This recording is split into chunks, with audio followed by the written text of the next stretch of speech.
Assalamualaikum warahmatullahi wabarakatuh. Perkenalkan, nama saya Sylvia Rizka Yuniarti dari Prodi D3 Kebidanan Poltekkes Kemenkes Pontianak.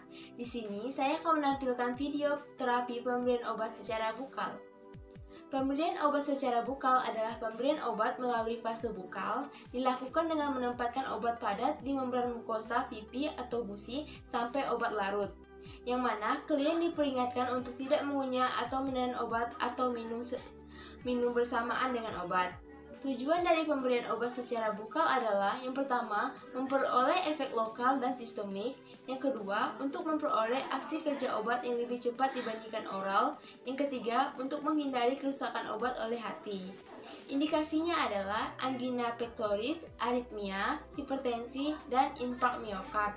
Kontraindikasinya adalah yang pertama, klien yang mengalami perubahan fungsi saluran pencernaan, misalnya mual muntah, mortalitas menurun setelah anestesi umum atau inflamasi. Yang kedua, klien yang tidak mampu menelan. Yang ketiga, klien yang terpasang penghisap lambung dan akan menjalani pembedahan. Yang keempat, klien tidak sadar atau bingung. Yang kelima, klien dengan penyakit paru obstruktif dan diabetes mellitus serta disfungsi jantung. Mekanisme kerja dari pemberian obat secara bukal adalah sebagai berikut. Obat diberikan secara bukal. Obat ditempatkan pada membran mukosa antara gusi dan pipi.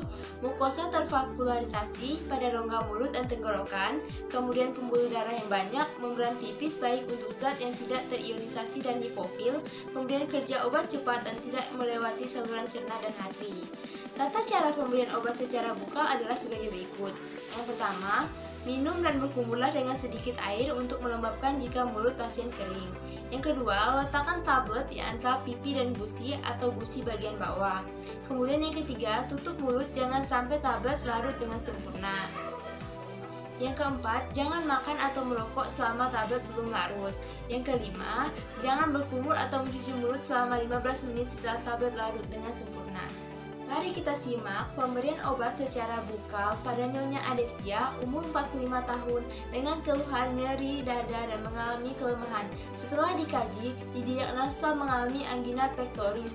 Didapatkan data bahwa nadi pasien 120 kali per menit, tekanan darah 170/80 mmHg, pernapasan 35 kali per menit, membran mukosa pucat. Untuk penata laksanaannya, klien diberikan obat nitrograt dengan kandungan 0,6 nitrogliserin laktosa monohidrat dengan dosis 0,3 sampai dengan 0,6, dilarutkan di kantong bukal setiap 5 menit sesuai kebutuhan. Assalamualaikum Ibu, selamat malam. Perkenalkan, saya Bidan Sylvia Rizka Yuniarti yang bertugas pada malam hari ini.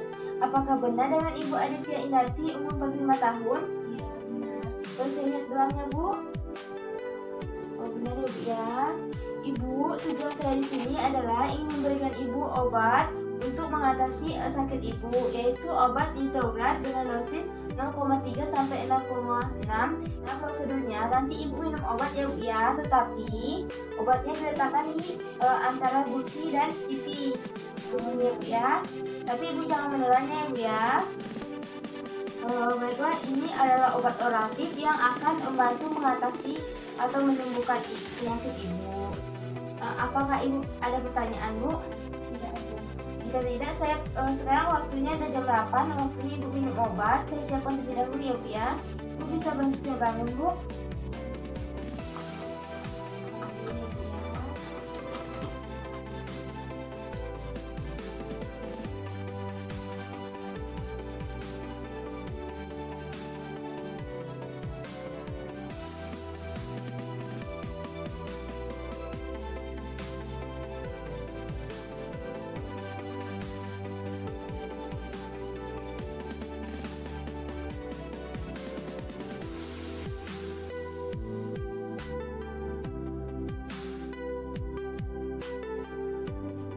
Baiklah, untuk memberikan obat secara bukal, Ibu boleh minum sedikit Bu agar gusi Ibu tidak kering.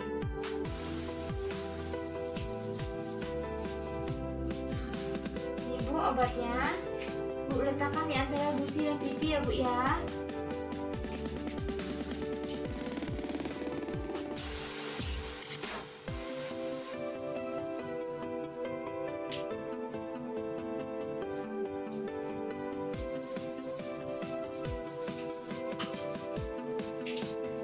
apakah obatnya sudah larut? Boleh saya lihat, Bu? Baiklah, Ibu sudah larut ya, Bu ya. Ibu silakan istirahat kembali ya, Bu ya. Untuk ini Ibu jangan minum terlebih dahulu ya, Bu ya, atau kumur-kumur selama 15 menit. Biarkan obat larut dan diproses.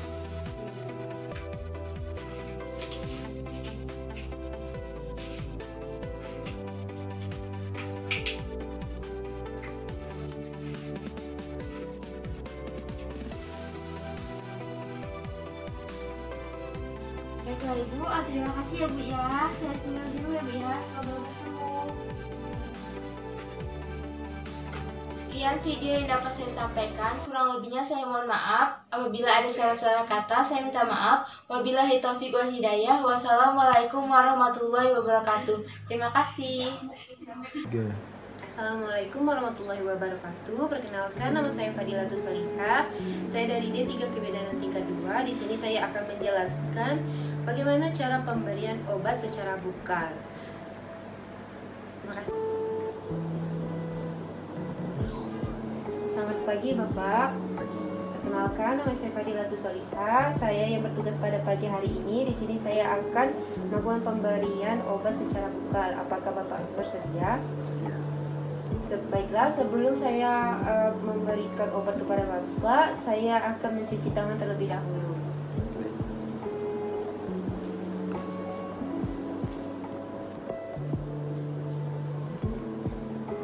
Baik Bapak, saya akan menjelaskan apa itu pemberian obat secara bukal. Pemberian obat secara bukal yaitu pemberian obat di mana obat diletakkan di gusi Bapak atau di dinding mukosa pipi bagian dalam Bapak.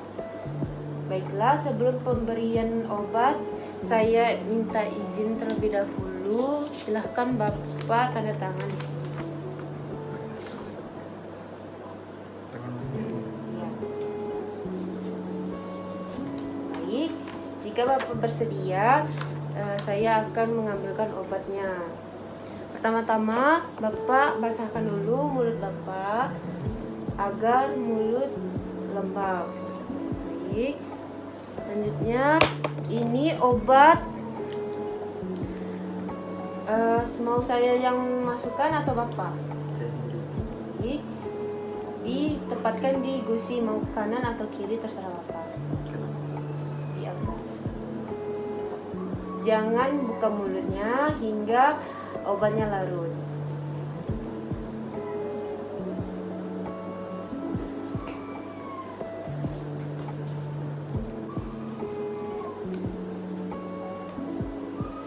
Bapak, saya akan melihat apakah obatnya sudah larut atau tidak. Silakan buka mulutnya, Pak.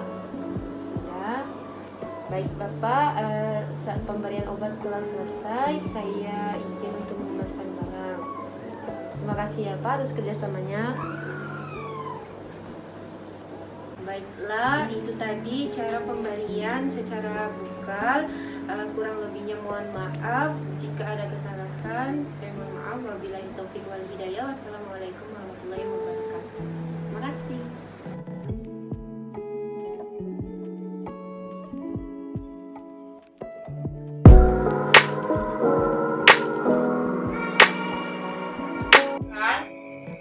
Kami dari Prodi D3 Kebidanan Poltekkes Kemenkes Pontianak. Di sini kami akan membuat video tentang pemberian obat secara sublingual, yaitu sublingual dalam bentuk tablet ataupun dalam bentuk cair.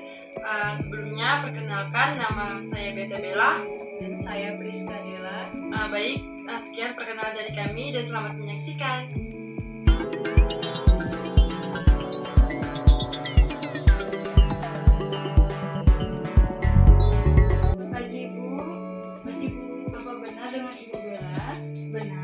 Perkenalkan, saya Priska Dela yang bertugas pada hari ini. Baiklah Ibu, tujuan saya datang ke sini adalah ingin memberikan obat kepada Ibu secara sublingual, yaitu dalam bentuk tablet, di mana nanti dalam obat yang saya berikan ini diletakkan di bawah lidah ya Bu. Ya Bu. Jadi untuk tujuan pemberian obat dalam bentuk tablet ini adalah agar efek yang ditimbulkan lebih cepat ya Bu, karena pembuluh darah di bawah lidah itu merupakan pusat dari sakit. Baiklah Ibu, apakah Ibu mengerti? Mengerti. apakah ibu bersedia saya berikan obat, Bu? Bersedia, Bu. Kalau bersedia, sebelumnya saya akan mengatur posisi ibu terlebih dahulu ya, Bu ya. Ya, terus langkah sedikit.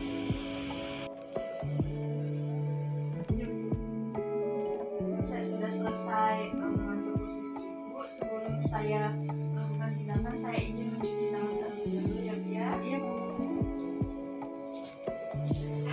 Cuci tangan kemudian memakai handscoon.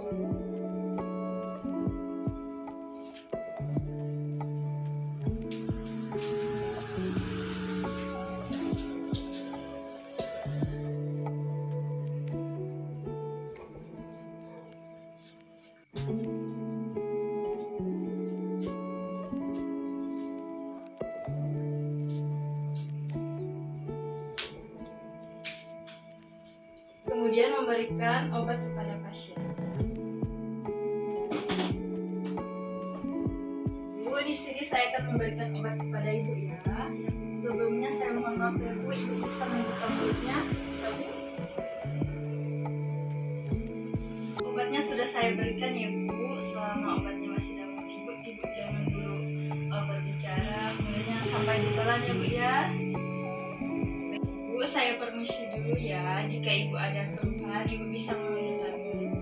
Iya, Bu. Saya akan melanjutkan video tentang pemberian obat secara sublingual, yaitu dalam bentuk cair ya.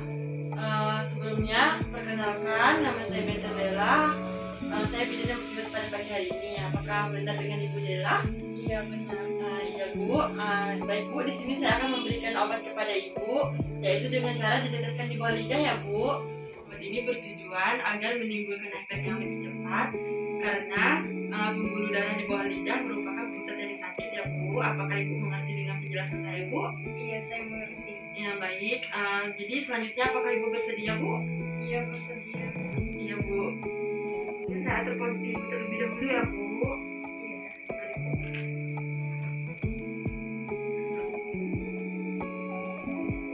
Gimana, Bu? Udah enakan, Bu? Ya. Baik, Bu. Sebelumnya saya cuci tangan terlebih dahulu ya, Bu. Kita mencuci tangan 6 langkah. Setelah mencuci tangan 6 langkah, selanjutnya kita menggunakan handscoon.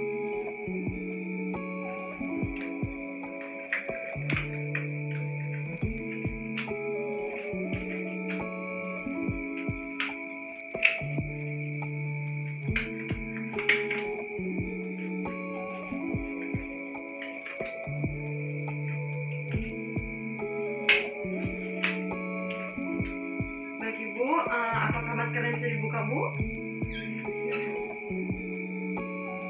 Sebelumnya, apakah Ibu bisa buka mulutnya sedikit, Bu? Oke, Bu, udah, Bu. Pemberian obatnya sudah selesai, jadi selama pemberian obat Ibu jangan minum air terlebih dahulu, jangan berbicara dulu ya, Bu, dan jangan memakan makanan terlebih dahulu karena obatnya baru saja diletakin ya, Bu. Jika Ibu ada keluhan, Ibu dapat memanggil kami kembali. Saya izin permisi terlebih.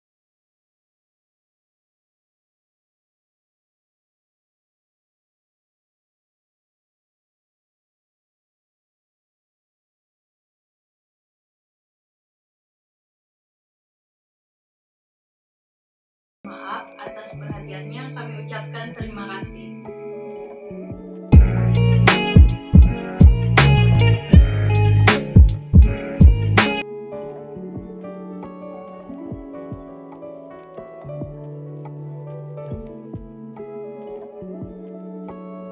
Assalamualaikum warahmatullahi wabarakatuh. Perkenalkan, saya Putri dari D3 Kebidanan Poltekkes Kemenkes Pontianak. Di sini saya akan memberikan video edukasi mengenai rute petunjuk pemberian obat melalui sirup. Obat Sangobion adalah obat yang saya pakai untuk video edukasi petunjuk pemberian obat. Sangobion merupakan obat penambah darah yang berbentuk cairan. Obat Sangobion terdapat dua jenis, yaitu ada dalam bentuk kapsul dan dalam bentuk sirup. Yang saya peragakan adalah dalam bentuk sirup. Pertama, kita lihat pada kemasan. Apakah kemasannya kemasan pada botol tersebut bersegel atau masih baru. Jika terdapat segel rusak, harap tidak digunakan. Kemudian kita cek tanggal kadaluarsa dan tanggal pembuatannya. Dan di sini tanggal pembuatannya masih baru, kemudian expirednya tahun 2022. Kemudian di sini saya akan memberitahu dosis untuk meminum sirup Sangobion. Sirup Sangobion diminum 2 kali sehari setelah makan untuk orang dewasa sebanyak 30 ml. Untuk dosis anak-anak diberikan sebanyak 5 ml dalam sehari sekali. Baik, di sini saya akan mencontohkan cara meminum untuk dewasa. Kita tuang ke sendok teh.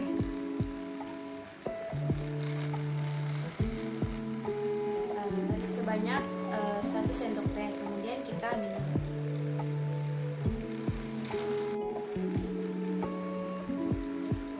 Ini diminum 2 kali dalam sehari sebanyak 30 ml untuk orang dewasa. Kemudian untuk anak-anak sebanyak 5 ml. Cukup kita berikan di setengah dari 1 sendok teh. Kemudian kita berikan melalui mulut sang anak secara perlahan. Kemudian obat ini sangat bermanfaat bagi tubuh kita, terutama untuk menambah darah supaya kita tidak mendapatkan penyakit anemia. Perhatian khusus untuk para pengguna Sangobion adalah hipersensitif terhadap manis buatan, natrium, sakarin, anak kurang lebih 1 tahun. Tidak boleh atau tidak dianjurkan untuk mengonsumsi Sangobion karena Sangobion ini adalah sirup yang sangat manis. Kemudian Sangobion merupakan vitamin atau suplemen penambah darah yang dikemas dalam botol berisi 250 ml. Indikasi dari penggunaan sirup Sangobion adalah pasien yang menerima transfusi darah berulang atau anemia bukan karena defisiensi Fe. Sekian hasil video edukasi pemberian obat Sangobion sirup yang dapat saya sampaikan. Jika ada kesalahan kata, saya mohon maaf. Terima kasih.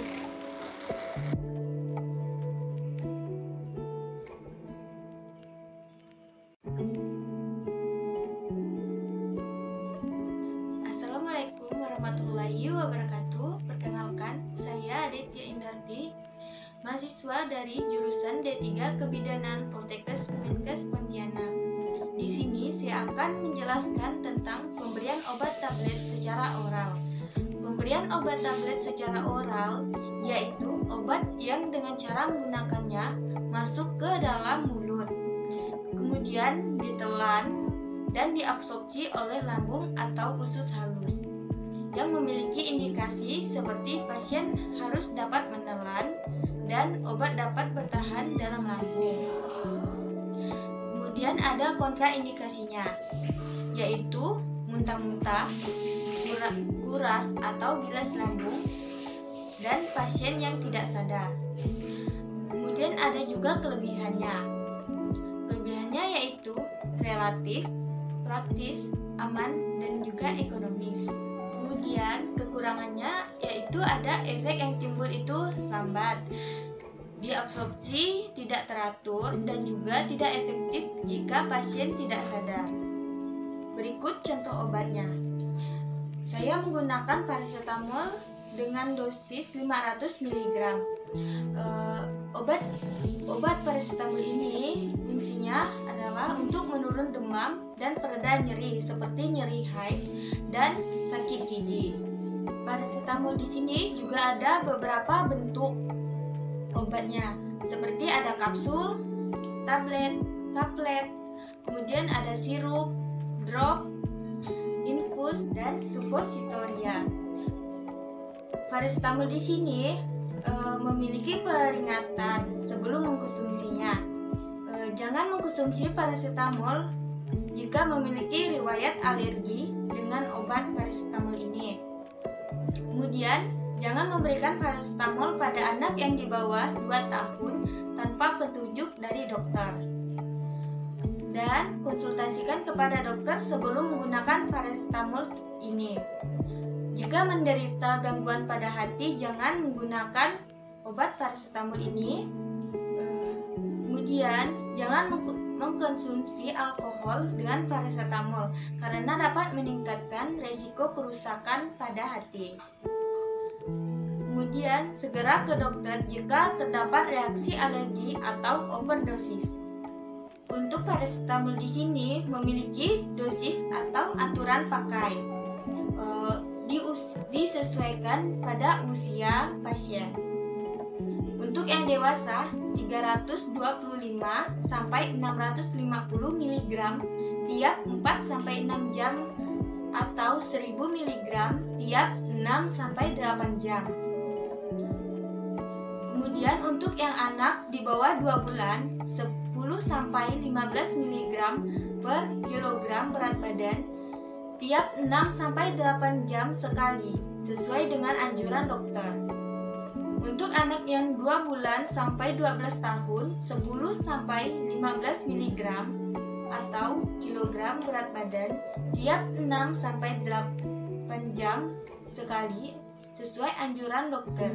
Dosis maksimal 5 kali pemberian dalam 24 jam. Kemudian untuk anak yang lebih dari 12 tahun 325 sampai 650 mg per 4 sampai 6 jam atau 100 mg tiap 6 sampai 8 jam. Berikut saya akan memperagakan cara minum obat paracetamol. Bisa juga menggunakan air minum untuk melarutkan obat.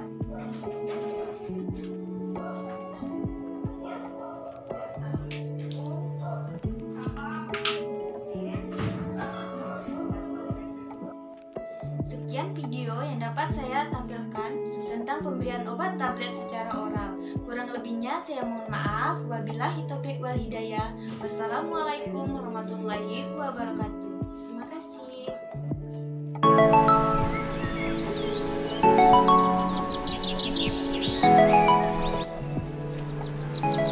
Selamat pagi, perkenalkan nama saya Marcelina Darviana. Di sini saya akan memberikan obat secara oral, yaitu berbentuk dengan kapsul. Jadi pemberian obat secara oral yaitu kita ini kan berbentuk kapsul. Jadi kita buka seperti ini. Di sini kita membutuhkan air untuk melarutkan obat ke dalam badan. Jadi cara minum obatnya seperti ini ya.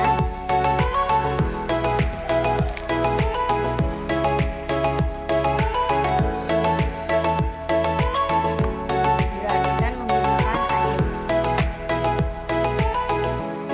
Jadi cara meminum obat secara oral yaitu berbentuk kapsul seperti itu ya.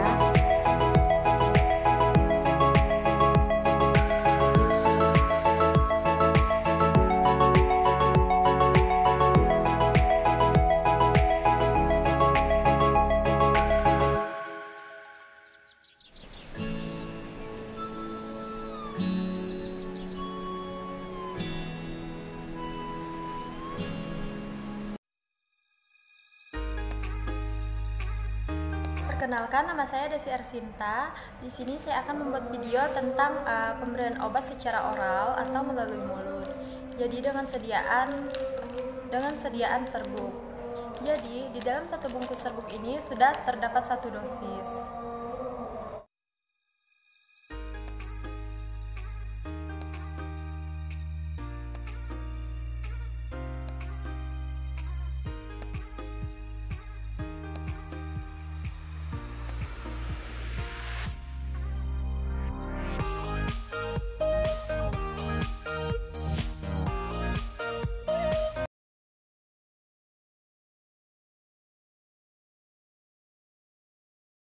Assalamualaikum warahmatullahi wabarakatuh. Perkenalkan, nama saya Auditesis Pravita. Saya mahasiswi Prodi D3 Kebidanan tingkat 2 Poltekkes Kemenkes Pontianak, NIM 191081007. Nah, di sini saya akan memperagakan bagaimana rute pemberian obat semprot hidung untuk memenuhi tugas mata kuliah farmakologi kebidanan. Sebelumnya, semprot hidung itu sendiri termasuk pemberian obat secara topikal. Obat semprot hidung diberikan pada pasien yang mengalami perubahan sinus hidung agar meredakan sumbatan. Namun, jika semprot hidung dipakai secara berlebihan juga dapat memperburuk keadaan sumbatan di hidung. Nah, semprot hidung ini bertujuan untuk mengencarkan sekresi dan memfasilitasi drainase dari hidung dan mengobati infeksi dari rongga hidung dan sinus. Nah, untuk dosisnya sendiri, untuk orang dewasa, dosis dewasa itu 2-3 semprot pada satu hidung, dan juga untuk dosis anak-anak itu sesuai dengan anjuran dokter. Di sini saya akan langsung memperagakan bagaimana cara penggunaan semprot hidung. Yang pertama-tama kita harus pastikan tangan kita bersih dan sudah cuci tangan.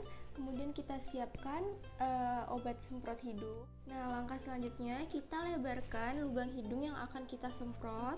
Nah, setelah itu kita siapkan obat dan kita kocok obat terlebih dahulu. Setelah itu kita masukkan sediaan obat ini ke salah satu lubang hidung yang akan kita semprot, dan jangan lupa untuk menutup lubang hidung sebelah dan menutup mulut seperti ini dengan keadaan kepala yang sedikit menunduk. Kemudian kita semprotkan obat dengan cara menekan sediaan obat, kemudian kita hirup secara perlahan. Setelah itu kita langsung kepala dicondongkan ke depan sehingga kepala sejajar dengan lutut seperti ini. Setelah itu biarkan obat terhirup dan tetesan akan mengalir ke kerongkongan. Kemudian setelah itu kita lakukan pernafasan melalui mulut. Dan jika diperlukan, kita bisa melakukan langkah-langkah tadi ke lubang hidung sebelah. Nah, setelah selesai, kita bilas ujung sediaan obat menggunakan air matang atau air mendidih. Setelah itu kita keringkan ujung sediaan ini dan kita tutup kembali serta kita keringkan. Setelah itu kita simpan. Nah, obat semprot hidung ini mengandung oksimetazolin yang meringankan ketidaknyamanan pada hidung. Obat ini tidak menyebabkan kantuk sehingga kita dapat menggunakannya pada saat bekerja. Tapi jika kita merasakan sakit kepala yang hebat, kemudian rasa menyengat dan perih pada saat penggunaan obat semprot hidung, segera hentikan dan langsung konsultasikan ke dokter. Baik, mungkin hanya itu yang dapat saya sampaikan. Maaf apabila ada kesalahan kata dan tindakan. Wabillahi taufiq wal hidayah. Wassalamualaikum warahmatullahi wabarakatuh.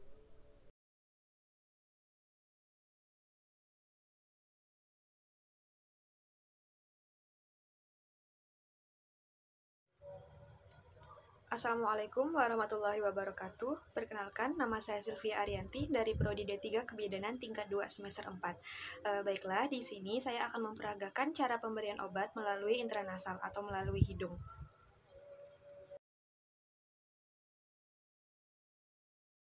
Sebelum memahami bagaimana cara penggunaan obat titis hidung yang benar, ada baiknya kita mengetahui terlebih dahulu fungsi obat yang satu ini. Orang yang memiliki masalah alergi seperti asma atau sinusitis atau radang sinus biasanya diresepkan obat tetes hidung oleh dokter. Obat ini memiliki banyak fungsi pada saluran pernafasan seperti mengembalikan kelembapan hidung, karena udara yang kering, lalu bisa membersihkan saluran nafas dari bakteri, virus, atau alergen, lalu juga mengencerkan lendir kental yang menyebabkan penyumbatan. Terdapat dua jenis obat tetes hidung, yaitu tabung bertekanan dan botol pompa atau semprot. Yang pertama, bersihkan hidung dari lendir sebelum menggunakan obat. Caranya, hembuskan nafas dari salah satu hidung secara bergantian. Lakukan dengan menekan satu sisi hidung sebelah kanan sambil mengeluarkan nafas dari lubang hidung sebelah kiri. Pastikan tabung pas dengan dudukannya. Sebelum menggunakan obat tetes hidung, kocok obat secara perlahan beberapa kali. Jaga kepala tetap tegak dan tarik nafas secara perlahan. Letakkan ujung obat di salah satu hidung, kemudian gunakan jari untuk menutup lubang hidung satunya yang tidak diberi obat. Tekan tabung saat mulai bernafas pelan melalui hidung. Ulangi langkah ini pada bagian lubang hidung satunya. Usahakan untuk tidak bersin atau membersihkan hidung seperti langkah pertama setelah menggunakan obat.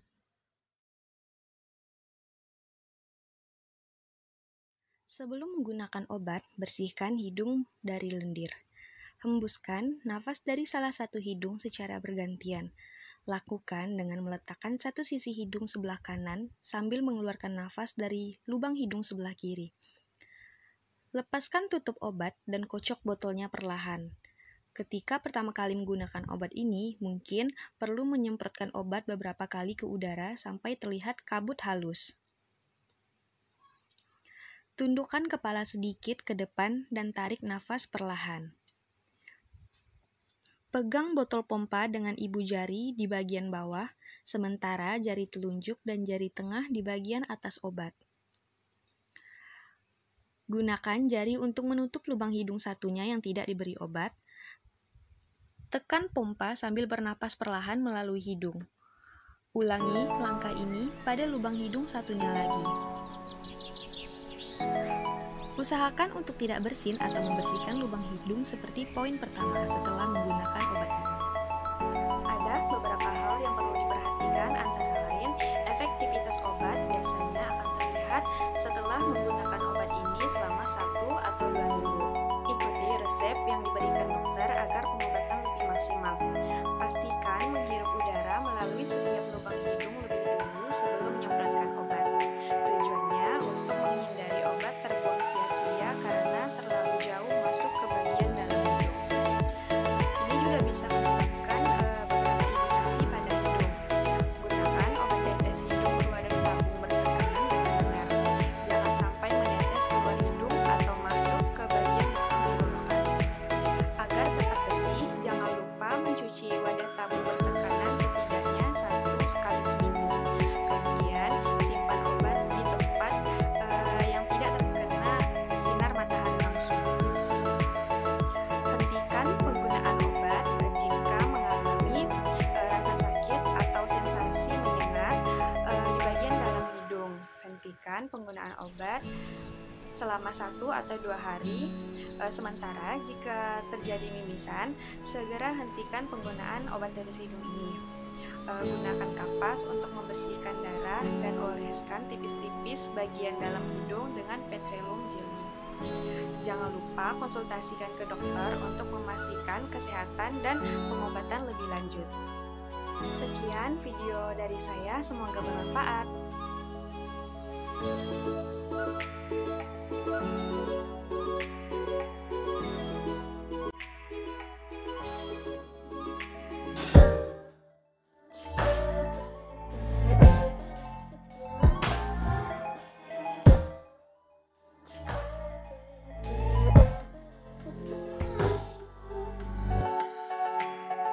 Halo semuanya, perkenalkan kami dari Poltekkes Kemenkes Pontianak D3 Kebidanan tingkat 2 semester 4. Jadi di sini kami akan membuat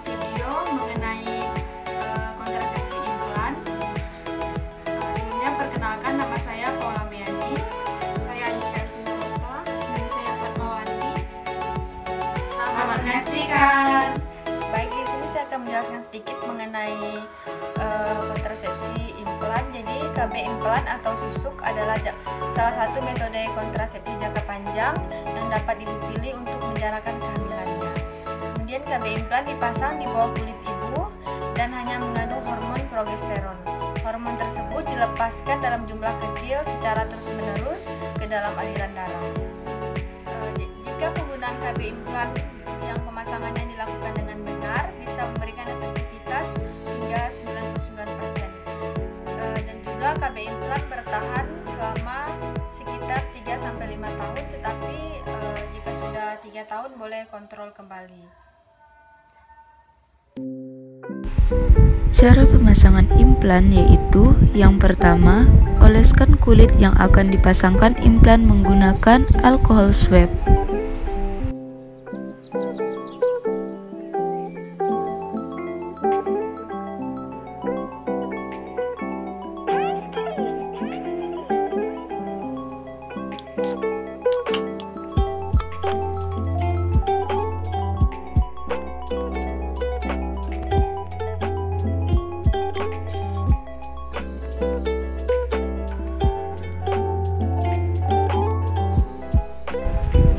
Lalu, selanjutnya berikan obat bius pada lengan yang akan dimasukkan implan supaya pasien tidak merasa sakit.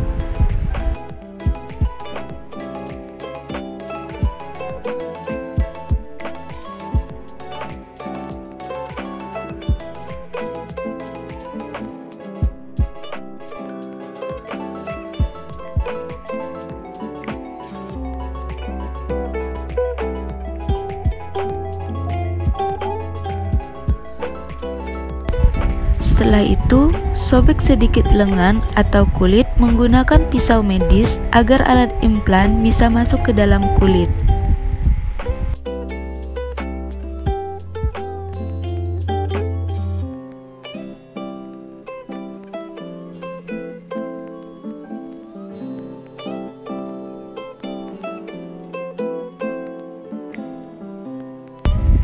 Lalu, kemudian dengan menggunakan jarum kecil, masukkan tabung implan di bawah kulit yang sudah disobek atau dibuat jalur pemasukan implan.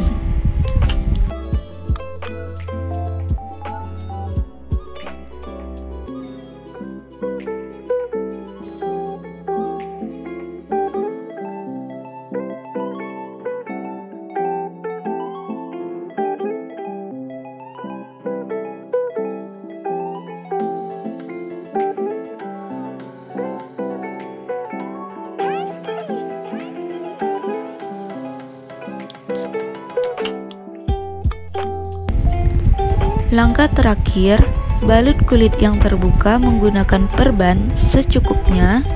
Setelah itu, lapisi plester agar balutan tidak mudah terlepas.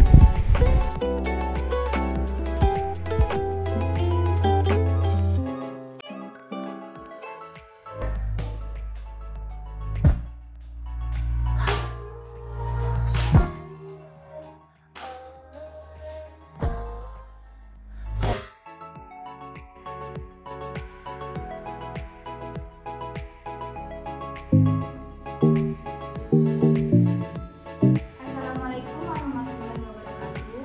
Saya Asaleha. Saya Ratna Juwita. Saya Rizka Vanita. Di sini kami akan menjelaskan dan memperagakan sediaan obat setengah padat. Baiklah, untuk lebih jelasnya lagi, silakan tonton video berikut ini. Di sini saya Asaleha yang akan menjelaskan tentang sediaan setengah padat dalam bentuk salep. Salep adalah sediaan setengah padat yang mudah dioleskan dan digunakan sebagai obat luar. Manfaatnya untuk mengobati infeksi pada kulit yang disebabkan oleh bakteri. Dan ada keuntungan salep. Yang pertama, mudah digunakan, kemudian langsung berefek pada bagian tubuh yang sakit, dapat digunakan pada semua usia. Kemudian ada juga kerugian dari salep, yaitu terkadang menimbulkan nyeri atau tidak nyaman dan tidak bisa digunakan pada bagian tubuh yang luka.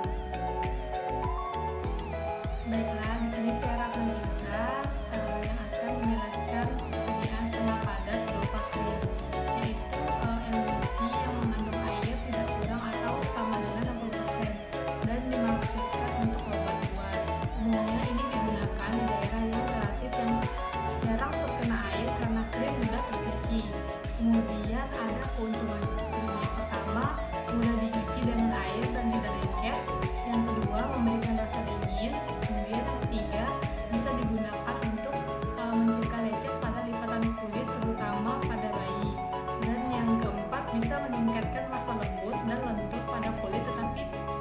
tidak menyebabkan kulit berminyak. Kemudian ada juga kerugian krim. Yang pertama itu mudah kering dan mudah rusak, dan krim bisa pecah apabila formulanya tidak sesuai. Baiklah, saya Rizka Vanita. Saya akan melanjutkan mengenai sediaan setengah padat berupa gel. Jadi, sediaan setengah padat atau gel ini yaitu suspensi setengah padat dari bahan organik atau anorganik, mengandung air dan digunakan pada kulit yang bekah dan berlendir atau bermukosa. Kemudian keuntungan dari gel itu sendiri yaitu untuk hidrogel, efek pendinginnya pada kulit saat digunakan, penampilannya sediaan yang jernih dan elegan. Jadi pada pemakaian di kulit setengah kering, maksud saya setelah kering, meninggalkan film tembus pandang dan elastis. Jadi daya rekat tinggi dan tidak menyumbat bagian pori-pori, sehingga pernapasan pori-pori tidak terganggu.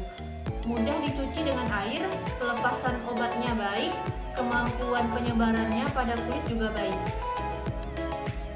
Kemudian kerugian dari gel itu sendiri yaitu harus menggunakan zat aktif yang larut di dalam air, sehingga diperlukan penggunaan peningkat kelarutan seperti surfaktan agar gel tetap jernih pada berbagai perubahan temperatur.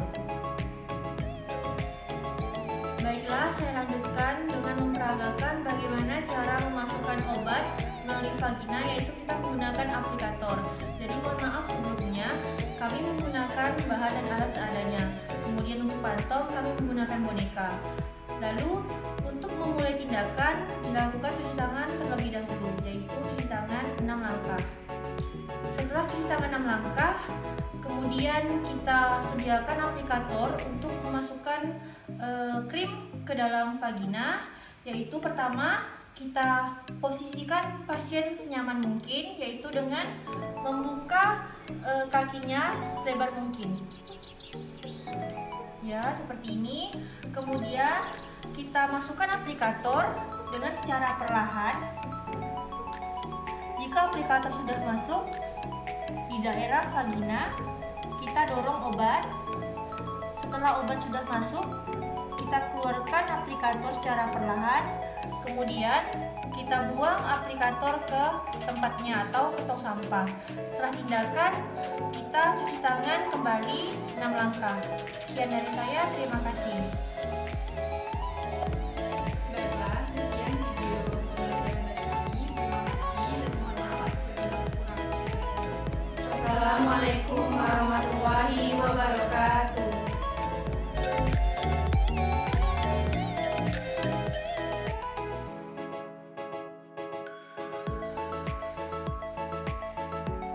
Assalamualaikum warahmatullahi wabarakatuh. Perkenalkan, nama saya Alisa Subagari. Di sini saya dari Prodi D3 Kebidanan tingkat 2. Saya akan membuat video obat cara kumur untuk memenuhi mata kuliah farmakologi kebidanan. Terima kasih. Di sini saya akan memperagakan cara pemberian obat, yaitu obat kumur. Di sini ada larutan, 1 buah larutan betadine. Ini gunanya untuk mencegah sakit tenggorokan, kemudian mengobati sariawan, mengobati gusi bengkak, dan untuk menyegarkan nafas. Cara penggunaannya adalah meneteskan larutan sebanyak 3 kali tetes ke dalam air bersih. 1 cup larutan yang berisi 15 ml untuk berkumur selama 30 detik.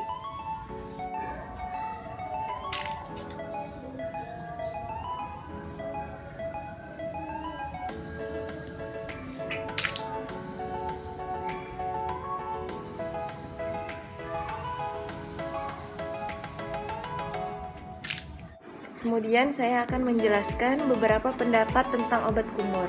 Tidak selamanya obat kumur dipandang menguntungkan bagi penggunanya.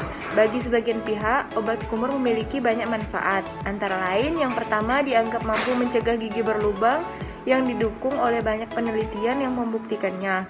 Fluoride dianggap mampu mengurangi kerapuhan dan kerusakan pada gigi. Obat kumur dipercaya mampu mencegah bertambah parahnya penyakit-penyakit yang menyerang gusi. Obat kumur yang mengandung antibakteri memiliki bahan aktif alkohol yang dapat membantu mencegah penyakit gusi seperti gingivitis. Kemudian, produk ini juga dianggap mampu mengatasi sariawan. Efek ini diduga karena obat kumur mampu melakukan detoksifikasi pada jaringan di dalam mulut yang terkena sariawan. Kemudian saya akan menyebutkan beberapa efek buruk yang dikaitkan dengan obat kumur. Antara lain yang pertama, produk ini hanya dianggap sebagai penyegar nafas dalam jangka waktu pendek atau sementara. Hal ini berarti pemakaian obat kumur saja tidak akan membantu memperbaiki kondisi orang yang memiliki kebersihan mulut yang buruk. Kemudian yang kedua, membuat sariawan makin sakit, terutama jika kandungan alkoholnya berlebihan. Kumur berbahan alkohol tidak baik bagi orang yang menderita mulut kering. Jika terdapat keluhan seperti mulut atau lidah kering, Anda disarankan untuk berkonsultasi ke dokter gigi. Kemudian ada pendapat yang menyatakan bahwa obat kumur bisa menimbulkan kanker mulut. Efek negatif ini terutama dikaitkan dengan adanya kandungan alkohol pada obat kumur. Namun, penelitian yang ada masih belum dapat menyimpulkan hal ini. Sekian penjelasan saya tentang obat kumur. Bila ada kesalahan, mohon dimaafkan. Terima kasih.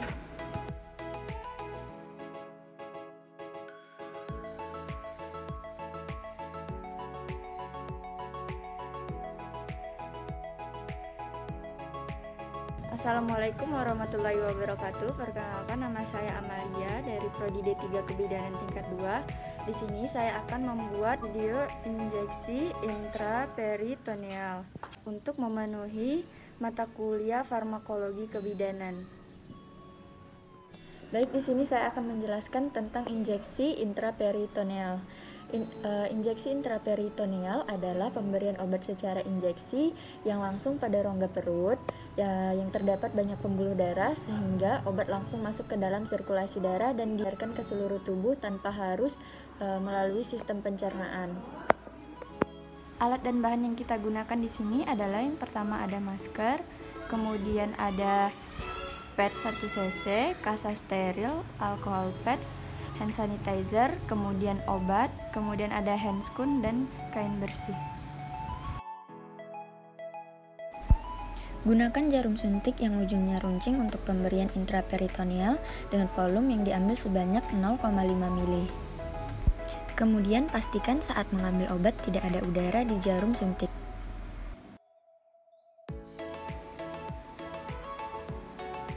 Angkat ujung terluncit dengan tangan kanan, kemudian letakkan pada tempat yang tidak licin. Terus dengan jari telunjuk tangan kiri agar mencit tidak stres dan ketakutan. Kemudian kita lakukan penekanan pada bagian belakang leher, mencit. Setelah itu kita lakukan penjempitan pada ekor, mencit dan menggunakan jari kelingking. Sebelum disuntikan, bersihkan dulu kulit atau lokasi suntikan dengan alkohol pads 70%.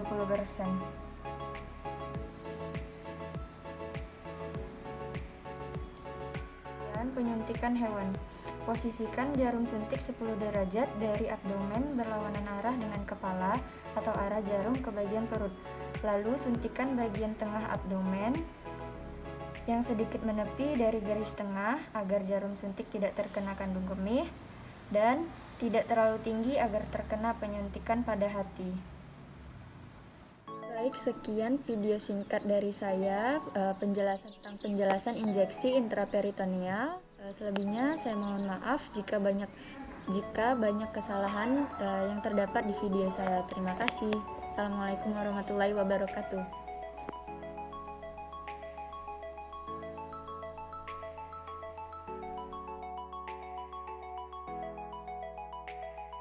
Assalamualaikum warahmatullahi wabarakatuh. Perkenalkan, nama saya Sylvia. Di sini saya akan melakukan cara pemberian obat pada salak pada kulit.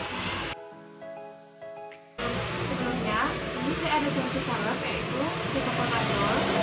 Baiknya sebelum kita memberikan salep ini kepada kulit dibersihkan terlebih dahulu menggunakan lap atau kain bersih. Baiklah, pertama saya akan menyisihkan baju saya dulu. Setelah itu Saya akan mengoleskan di bagian sini. Sebelumnya di bagian sini sudah saya bersihkan menggunakan kain bersih dan lap bersih. Baiklah, di sini contohnya saya berikan salepnya. Kita usap sampai bagian kulitnya merata. Sekian cara saya tadi mencontohkan pemberian obat salep pada kulit. Saya ucapkan terima kasih. Mohon maaf jika ada kesalahan. Saya akhiri. Wassalamualaikum warahmatullahi wabarakatuh. Perkenalkan, nama saya Mailinda. Saya dari Prodi D3 Kebidanan tingkat 2 semester 4. Baiklah, di sini saya akan membuat video edukasi mengenai pemberian obat salep mata kepada bayi baru lahir.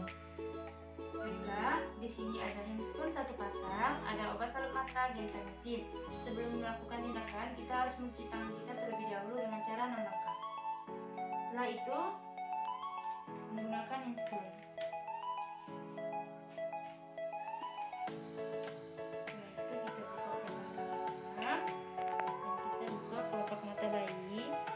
Beri dari pangkal ke ujung tanpa menyentuh mata bayi. Lakukan hal yang sama di sebelahnya. Sekian video dari saya ucapkan terima kasih.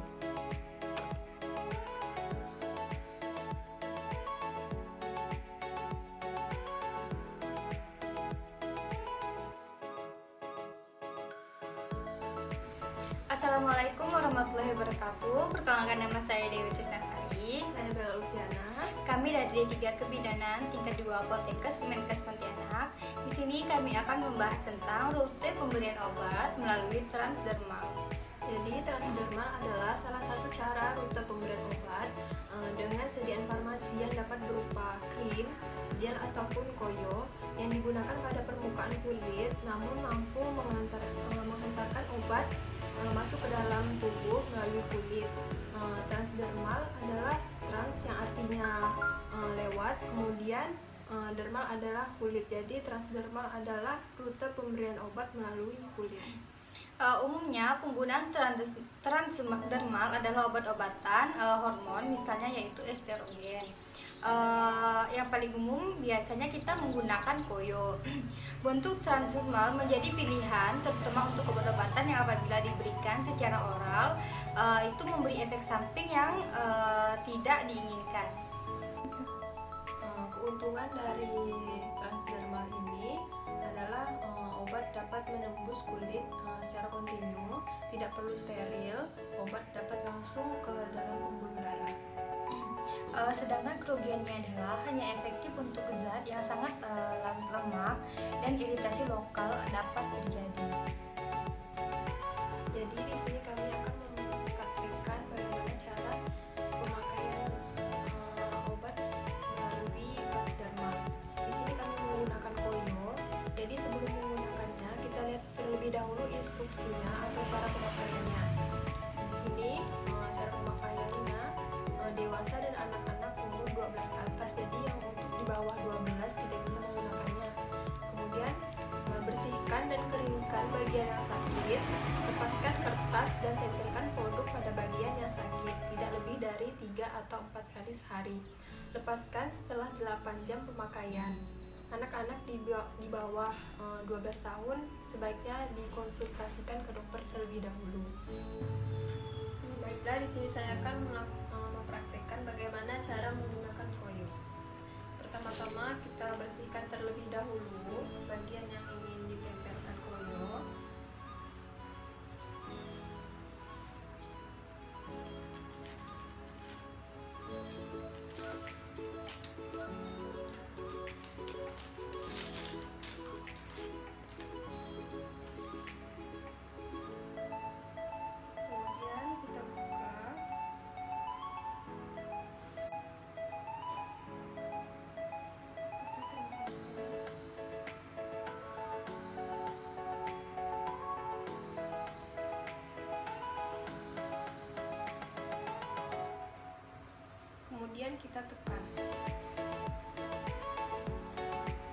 Baiklah, sekian video dari kami tentang pemberian obat secara rutin transdermal. Terima kasih.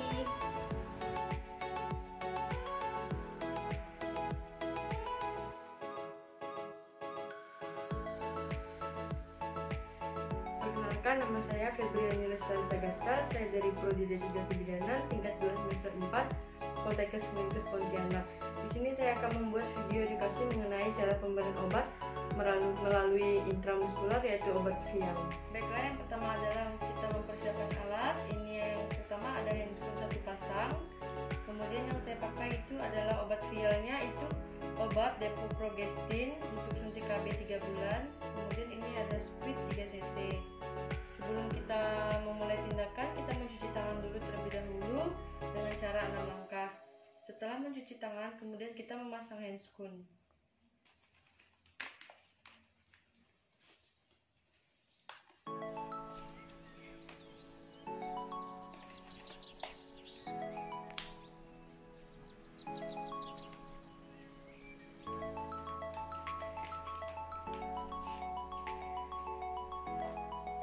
Setelah kita memasang handscoon, kemudian kita mengambil obat.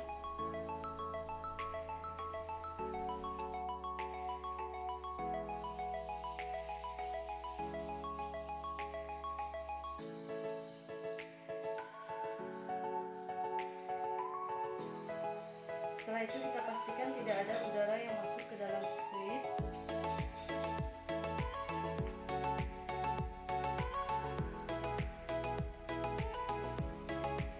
Setelah itu kita mencari lokasi penyuntikan dari spina iliaca ke tulang koksigis ataupun tulang ekor. Kemudian kita bagi sepertiga bagian. Setelah mendapatkan lokasi yang akan kita suntikan, yaitu di sini, kemudian kita jangan lupa mendesinfeksikan dengan kapas alkohol dengan sekali usapan. Setelah itu kita memulai melakukan penyuntikan dengan secara IM 90 derajat. Ibu, saya suntikan ya Bu ya. Jangan lupa kita aspirasi, tidak ada darah yang keluar. Kemudian kita masukkan obat secara perlahan.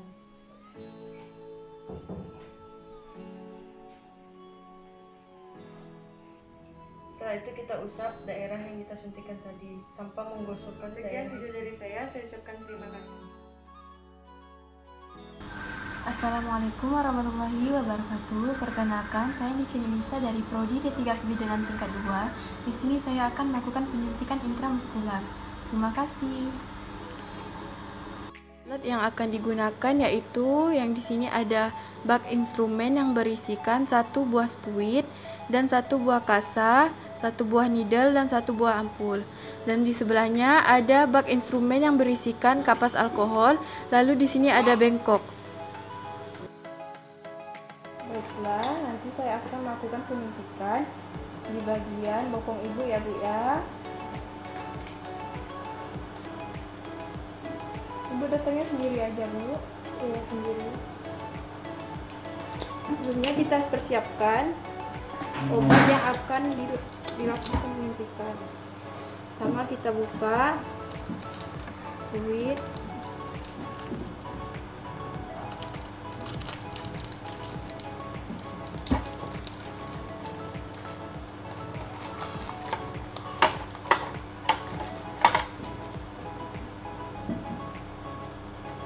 Lalu kita lakukan,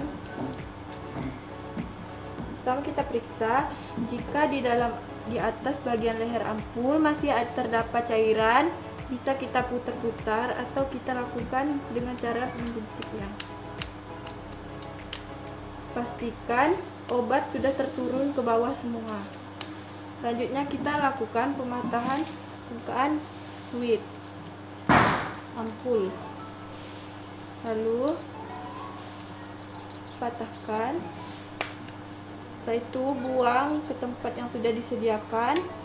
Lalu kita lakukan penyedotan.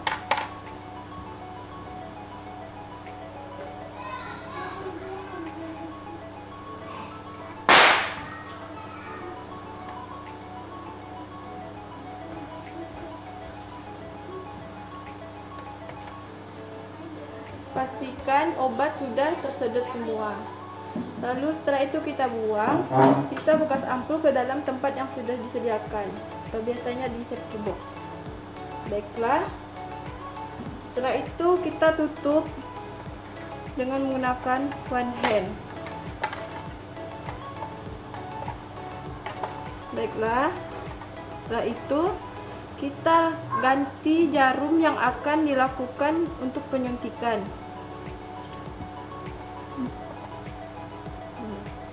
Sebelum kita ganti, kita pastikan bahwa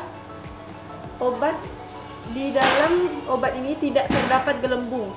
Jika terdapat gelembung, kita bisa lakukan dengan melakukan pengetukan atau dengan cara dijentik-jentik agar mengeluarkan gelembung-gelembung tersebut. Setelah semuanya tidak ada gelembung, selanjutnya kita persiapan untuk melakukan penyuntikan. Dan sebelumnya kita harus mengganti needle terlebih dahulu.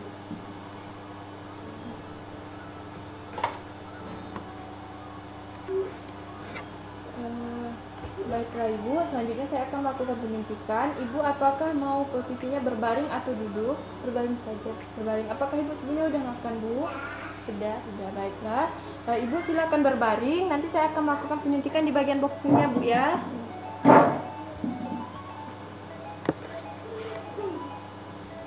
Baiklah, selanjutnya kita lakukan penyuntikan dengan dari sias ke oksigis sepertiga dari sias ke oksigis.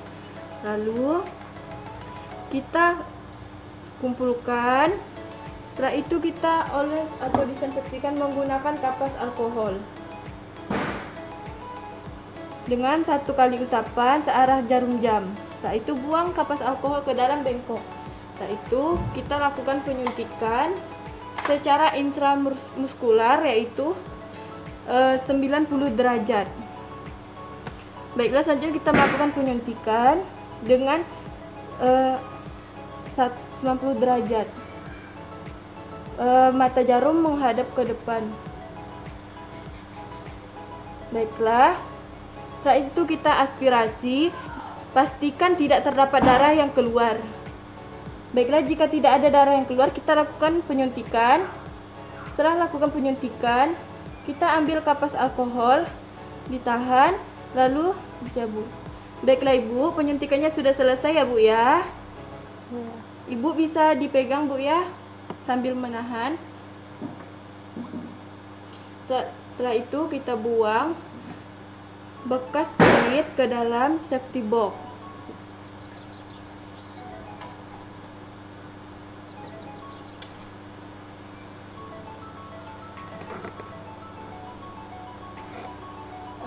Baiklah Ibu, penyuntikannya sudah selesai. Ibu bisa datang kembali sesuai dengan jadwal yang sudah saya atur tadi Bu ya. Iya. Terima kasih ya Bu ya. Iya Bu, makasih juga Bu ya. Iya.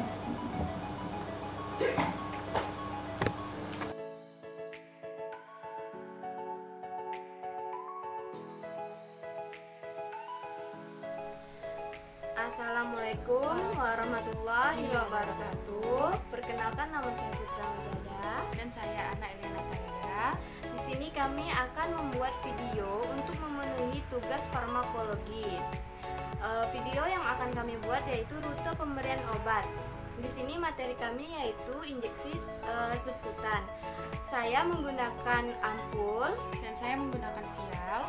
Baiklah, ampul yang saya gunakan yaitu atrofin sulfat dan vial yang saya gunakan yakni vaksin rubella.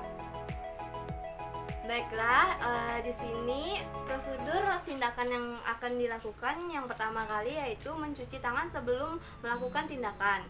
Lalu selanjutnya memakai handscoon, kemudian membuka bungkus obat, membuka bungkus spuit, lalu buka ampul menggunakan bungkus spuit.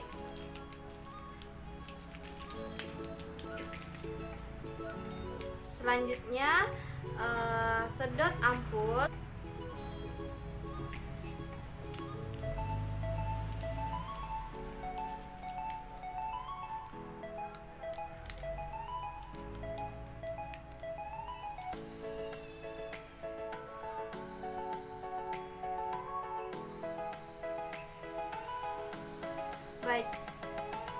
Baiklah, selanjutnya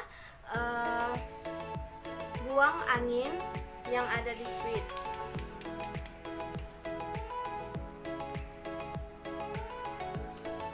Kemudian suntikan obat ke lengan atas pasien.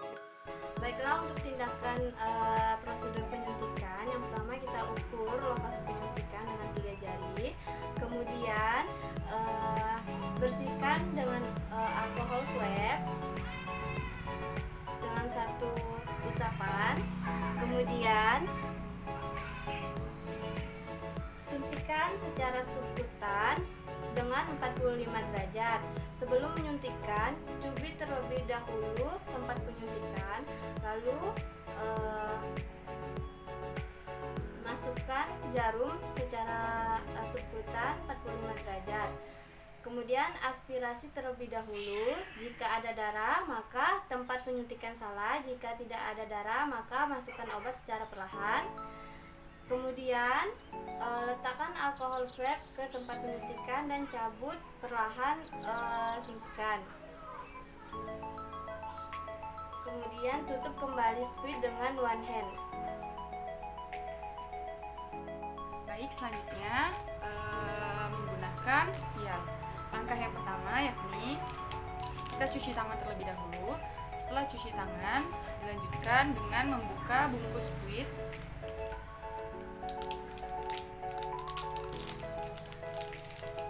Setelah itu kita pasang handscoon.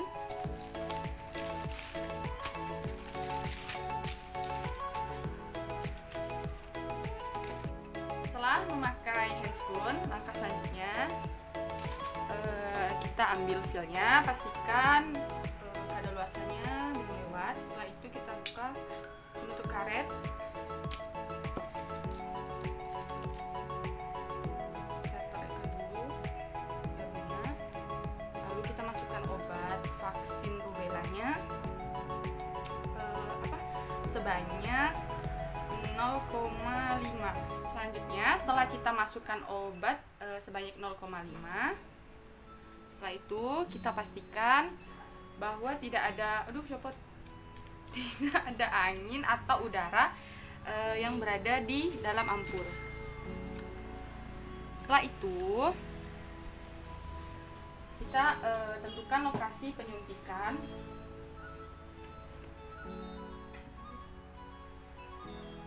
Selanjutnya kita ambil sebelum melakukan penyuntikan, kita usap terlebih dahulu lokasi penyuntikan dengan alkohol swab. Lalu kita lakukan penyuntikan dengan cara kita kumpulkan terlebih dahulu. Setelah itu kita lakukan penyuntikan secara subkutan 45 derajat ke lengan atas pasien. Selanjutnya kita lakukan aspirasi, melihat apakah ada darah atau tidak. Jika tidak ada darah, berarti lokasi penyuntikannya sudah benar. Selanjutnya kita masukkan obat secara perlahan. Kemudian kita tekan lokasi penyuntikan dan keluarkan darah secara perlahan tanpa mengusapnya. Setelah itu kita lakukan lepas sarung tangan dan mencuci tangan.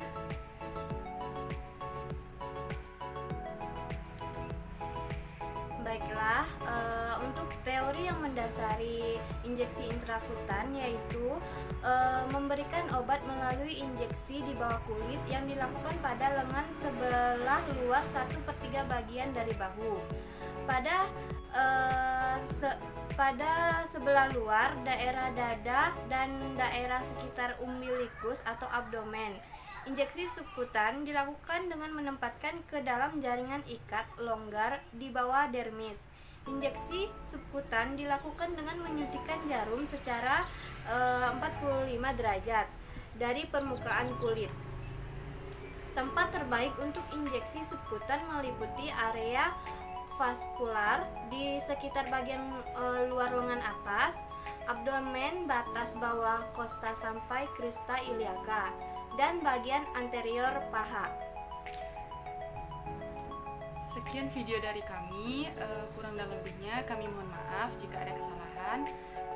Kami ucapkan terima kasih. Wassalamualaikum warahmatullahi wabarakatuh.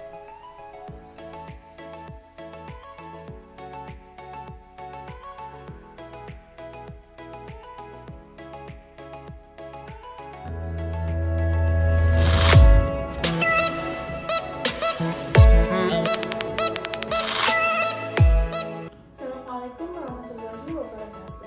Selamat pagi. Perkenalkan, kami dari kelompok injeksi intravena. Saya sendiri Wismatul Hasanah. Saya sendiri Wisudata. Kami dari Prodi D3 Kebidanan Poltekkes Kemenkes Pontianak yang akan memperagakan cara pemberian obat melalui intravena untuk memenuhi tugas farmakologi kebidanan. Selamat menyaksikan. Pemberian obat intravena adalah pemberian obat secara intravena dan langsung sampai ke pembuluh vena. Sedangkan pembuluh vena adalah pembuluh darah yang menghantarkan darah langsung ke jantung.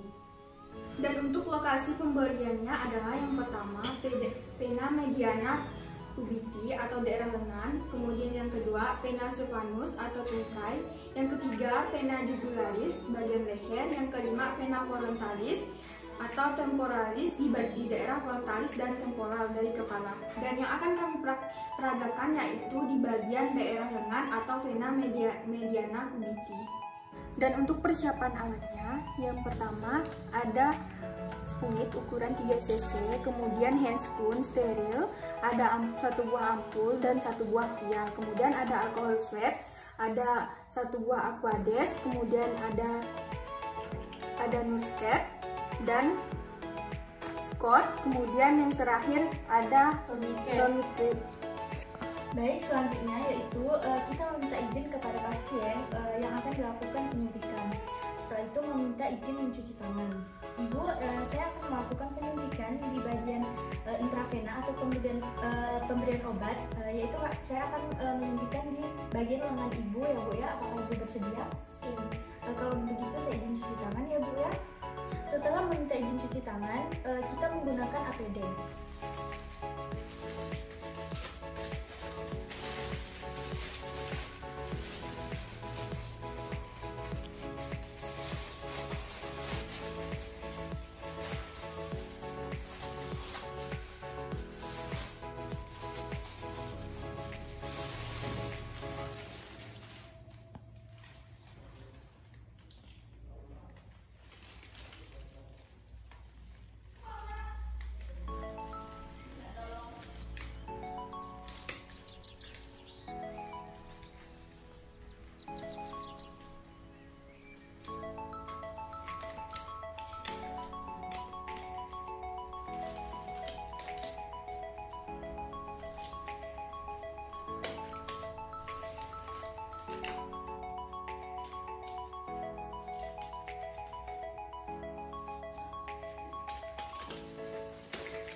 Setelah itu kita gunakan obat dalam bentuk ampul maupun dalam bentuk vial.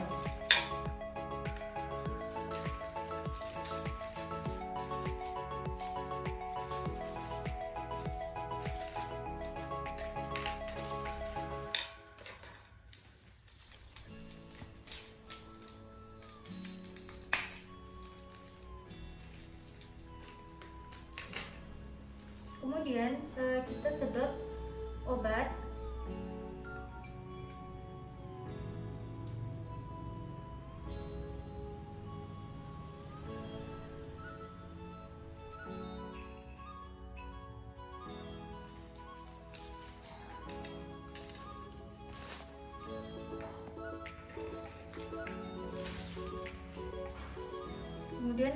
Jangan lupa buang udaranya.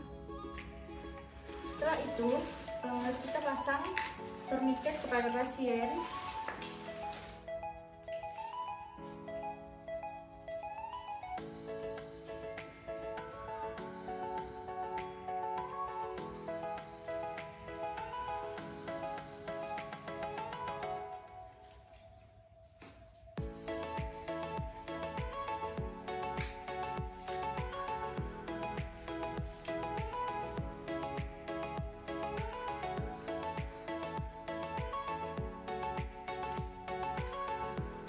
Kemudian setelah itu kita desinfeksi lokasi penyuntikan.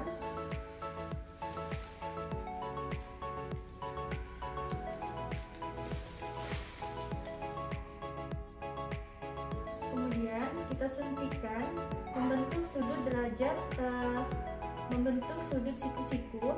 Kemudian posisi jarum mengarah ke atas. Jangan lupa aspirasi. Jika yang keluar darah berarti benar lokasi penyuntikan. Setelah itu masukkan obat secara perlahan. Kemudian cabut. Setelah itu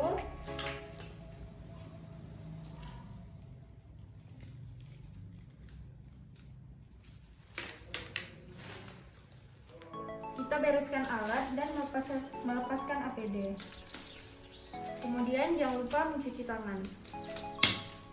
Seperti yang sudah dijelaskan, ada 3 mekanisme obat. Yang pertama, obat yang masuk ke dalam tubuh. Yang kedua, respon obat yang masuk. Dan yang ketiga, ada respon atau efek dari obat tersebut. Sekian cara peragaan atau pemberian obat melalui intravena dari kami. Kurang dan lebihnya kami mohon maaf. Dan selamat pagi. Sekian dan terima kasih.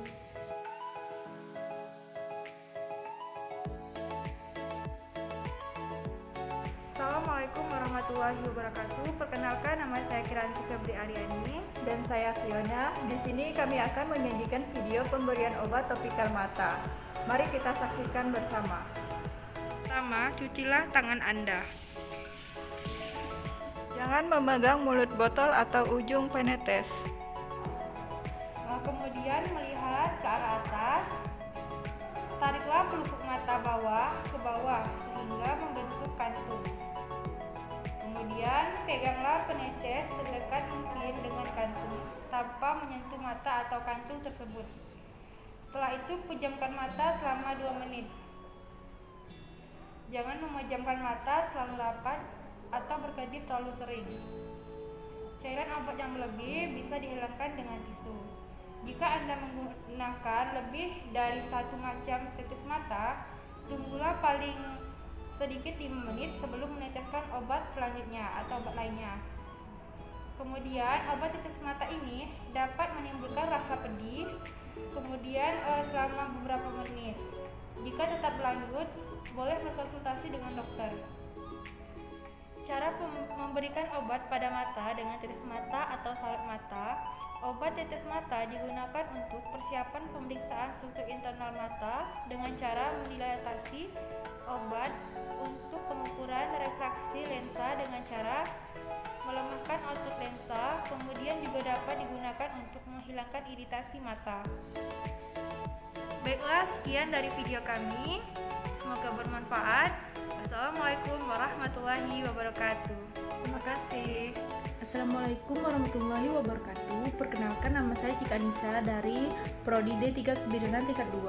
Baiklah, di sini saya akan mencontohkan pemberian obat secara topikal. Terima kasih.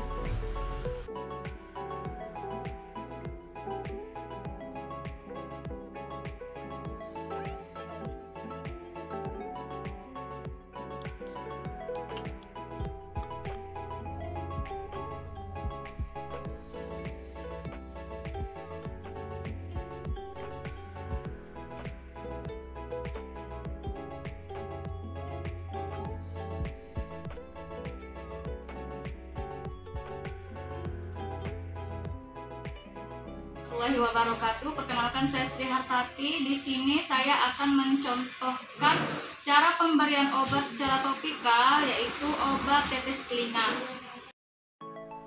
mengambil salah satu contoh obat, yaitu clotrimazole, obat tetes telinga.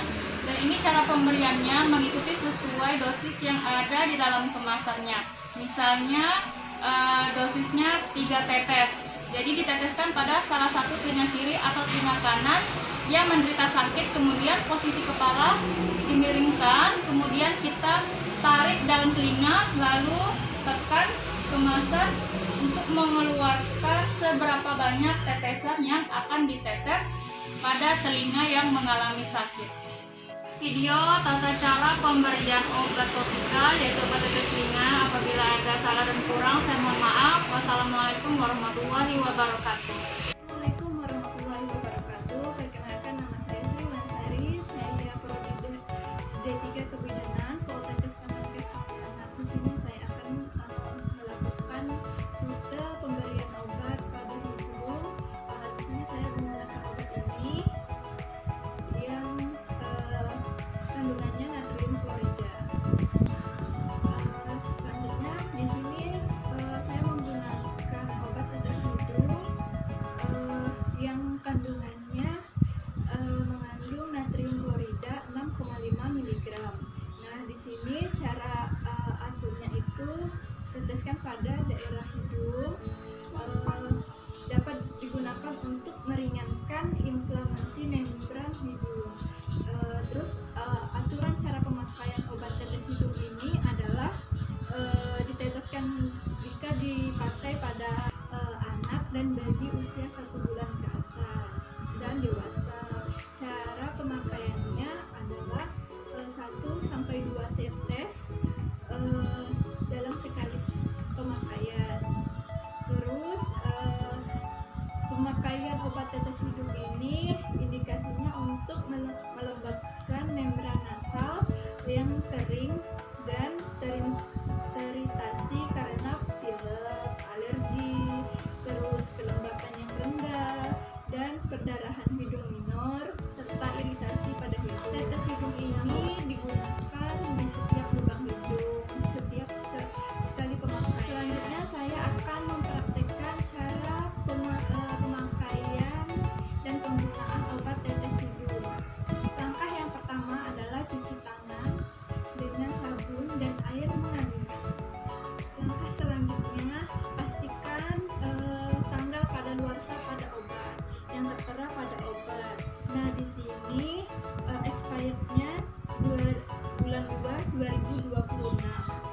Dan yang selanjutnya, pastikan pipet yang berada di dalam botol ini tidak rusak. Selanjutnya, bersihkan daerah hidung dengan menggunakan tisu dan menghembuskan udara dari hidung.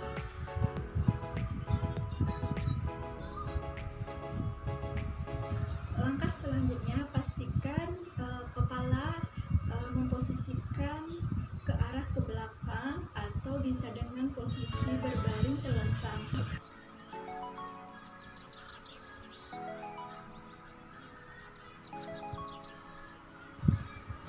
Pastikan dosis yang diteteskan pada hidung sesuai dengan aturan pemakaian, yaitu dengan 1-2 tetes pada setiap lubang hidung. Selanjutnya, pastikan posisi kepala melihat lutut cenderung agak menunduk dan berikan gerakan kepala dengan menggerakkan ke kiri dan ke kanan seperti ini.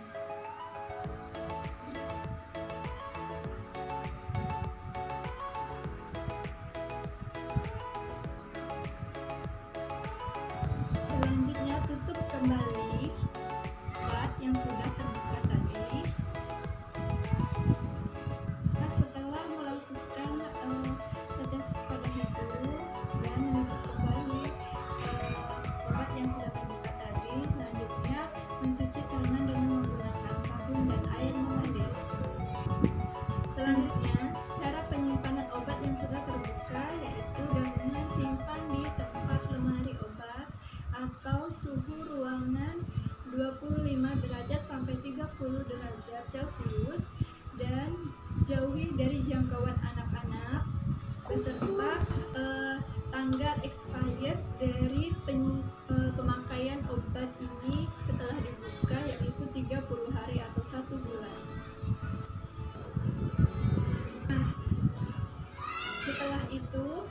selesai semuanya, saya ucapkan terima kasih. Semoga cara mempraktikkan penetesan obat tetes hidung bisa bermanfaat.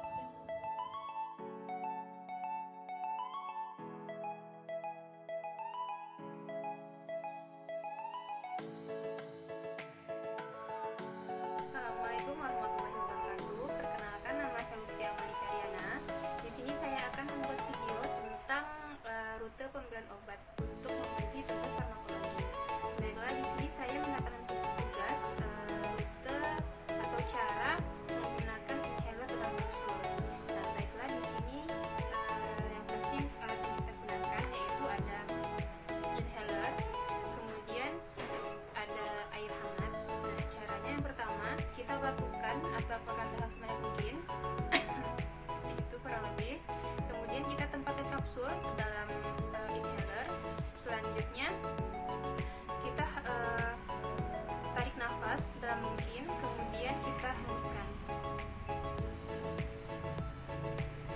Nah, baiklah, setelah kita tarik nafas kemudian kita hembuskan, kita tempatkan inhaler di bibir kita dengan rapat, kemudian kita hirup inhaler dengan cara agak dicondongkan.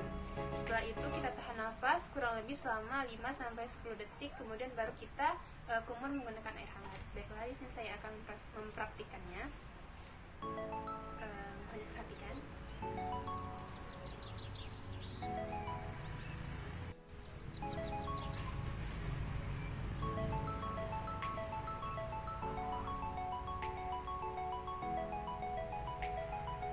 Setelah itu kita kumur menggunakan air hangat. Nah, baiklah, jadi di sini inhalasi atau intranasal itu obat yang cara pemberiannya melalui saluran pernapasan. Jadi inhalasi ini dihirup melalui saluran nafas via hidung atau mulut, kemudian dalam inhalasi obat dalam keadaan gas atau uap yang akan diabsorpsi sangat cepat melalui alveoli paru-paru. Kemudian dan membran mukosa saluran pernapasan yang memiliki permukaan nafas. Selanjutnya digunakan untuk obat-obat yang berupa gas atau aerosol, bisa juga berupa kapsul. Kemudian ini terutama pada obat asma langsung ke tempat kerja dan efek samping sistemik minimal. Baiklah, mungkin itu saja dari video penjelasan saya. Apabila ada kekurangan atau salah-salah kata dan ucapan, saya mohon maaf. Wassalamualaikum warahmatullahi wabarakatuh.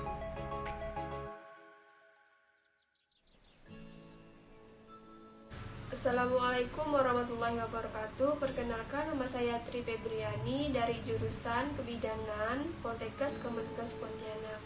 Di sini saya akan mempraktikkan tentang rute pemberian obat, yaitu inhalasi aerosol. Inhalasi yaitu dihirup melalui saluran nafas via hidung atau mulut. Dalam inhalasi, obat dalam keadaan gas atau uap yang akan diabsorpsi sangat cepat melalui alveoli paru-paru dan membran mukosa saluran pernapasan yang memiliki permukaan yang luas. Digunakan untuk obat-obat yang berupa gas atau aerosol, terutama pada obat asma langsung ke tempat kerja dan efek samping sistemik minimal. Keuntungannya yaitu absorpsi terjadi cepat dan homogen, kadar obat dapat dikontrol, terhindar dari efek lintas pertama, dapat diberikan langsung pada bronkus, efek sama cepat dengan intravena. Kerugiannya yaitu diperlukan alat dari metode khusus, sukar mengatur dosis, hanya berguna untuk obat yang dapat berbentuk gas pada suhu kamar. Setelah itu dapat terjadi irigasi pada saluran pernapasan. Baik, cara pakainya yaitu batuk dan keluarkan dahak sebanyak mungkin. Setelah itu kocok aerosol sebelum digunakan. Pegang aerosol sesuai petunjuk pada instruksi. Terus tangkupkan bibir pada mulut sediaan. Setelah itu condongkan kepala ke belakang sedikit. Keluarkan nafas pelan-pelan, kosongkan udara sebanyak mungkin dari paru-paru. Tarik nafas dalam-dalam dan semprotkan aerosol. Jaga agar lidah tetap di bibir. Setelah itu, tahan napas selama 10-15 detik, keluarkan napas melalui hidung, berkumur dengan air hangat. Caranya seperti ini.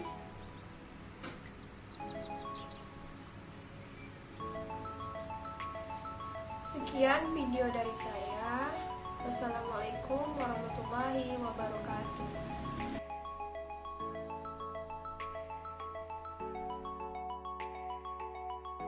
Assalamualaikum warahmatullahi wabarakatuh. Perkenalkan, nama saya Dita Duantari.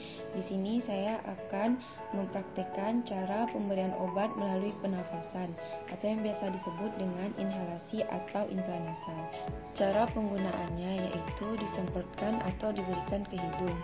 Pasien yang mengalami perubahan sinus hidung dapat diberikan obat semprot atau tetes hidung.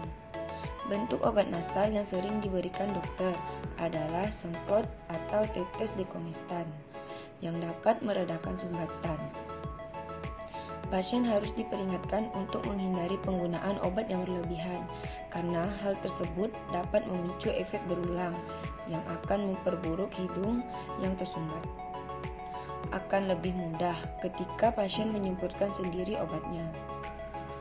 Dengan posisi tertentu, obat akan lebih efektif dan mencapai sasaran. Tujuannya yaitu untuk mengencerkan sekresi dan memfasilitasi drainase dari hidung.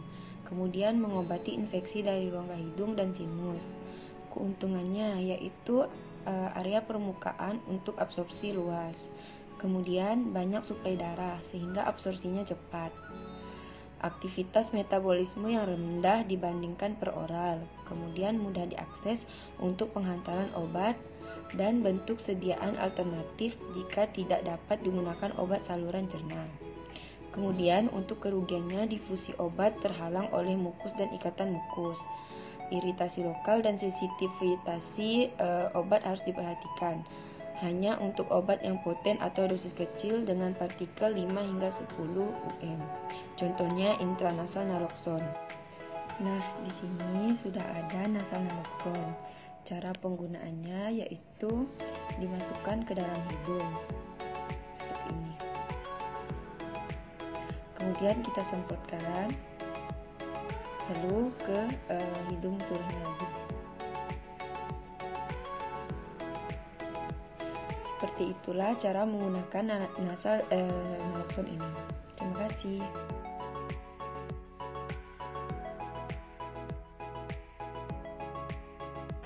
Assalamualaikum warahmatullahi wabarakatuh. Perkenalkan, kami dari mahasiswa Prodi D3 Kebidanan tingkat 2 semester 4 yang beranggotakan saya sendiri Mutiara Triwarini dari Prodi D3 Kebidanan Poltekkes Kemenkes Pontianak. Saya Susanti D3 Kebidanan Poltekkes Kemenkes Pontianak, dan saya Dan Pratiwi dari D3 Kebidanan Poltekkes Kemenkes Pontianak. Di sini kami ingin membuat video mengenai materi rektal. Baik, di sini saya akan menjelaskan tentang pengertian materi rektal. Rektal adalah pemberian obat melalui rektum yang layak untuk obat yang merangsang atau yang diuraikan oleh asam lambung. Rektum adalah sebuah ruangan yang berawal dari ujung usus besar setelah kolom sigmoid dan berakhir di anus. Selanjutnya yaitu ada keuntungan dari pemberian obat lewat rektal, yaitu yang pertama, ada bentuk sediaan relatif besar dapat ditampung dalam rektum. Kemudian perut rektal aman dan nyaman bagi pasien usia lanjut dan muda. Kemudian yang ketiga, terapi dapat dengan mudah dihentikan. Kemudian yang terakhir ada first pass elimination, obat oleh hati dihindari sebagian. Kemudian ada juga kerugiannya, yaitu yang pertama tidak menyenangkan, yang kedua absorpsi obatnya tidak teratur, kemudian dosis dan posisi absorpsi dapat menimbulkan peradangan bila digunakan secara terus-menerus. Baiklah, di sini kami mengambil salah satu contoh obat, yaitu yang bernama antihemoroid. Indikasi umum, obat ini untuk penderita hemoroid andoyan atau wasir. Adapun deskripsi dari obat ini, hemoroid 2G suppositoria adalah obat yang untuk mengatasi ambeien atau wasir dalam bentuk supposoria. Kategori obat ini yaitu saluran pencernaan. Adapun komposisi dari obat ini, yang pertama ada bismut sugalate yaitu 150 gram.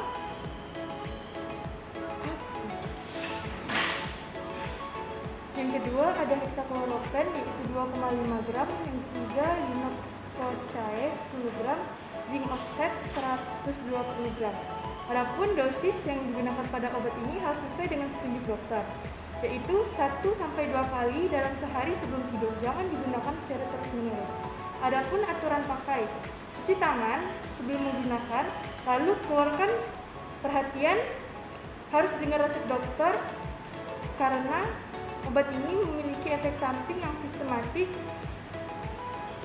dan segmentasi pada obat ini adalah merah, manufaktur.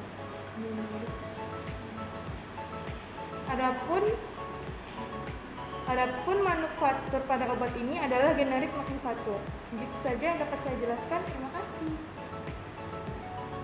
Setelah di sini saya akan mendemonstrasikan bagaimana cara menggunakan obat tersebut kepada sang pasien. Pertama-tama kita mencuci tangan terlebih dahulu.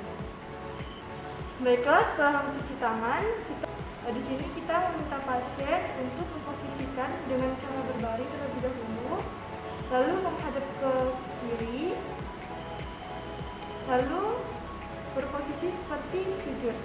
Selanjutnya, apabila pasien sudah berposisi seperti ini, langsung saja kita mengambil obat untuk dimasukkan ke dalam rektum sang pasien.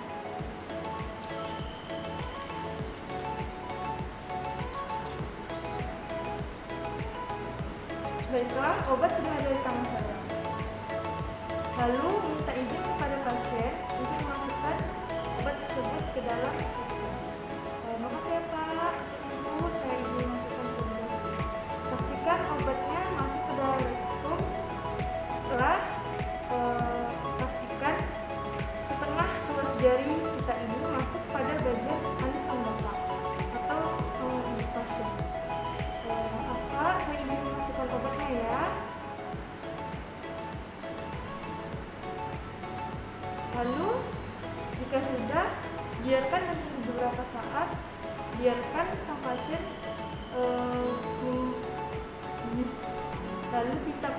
lalu meminta pasien untuk mengubah posisi senyaman.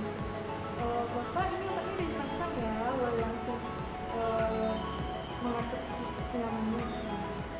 Baiklah, hanya itu yang dapat saya sampaikan. Sekian dan terima kasih. Baiklah, itu saja yang dapat kami sampaikan. Mohon maaf jika terdapat kesalahan. Sekian dari kami. Terima kasih.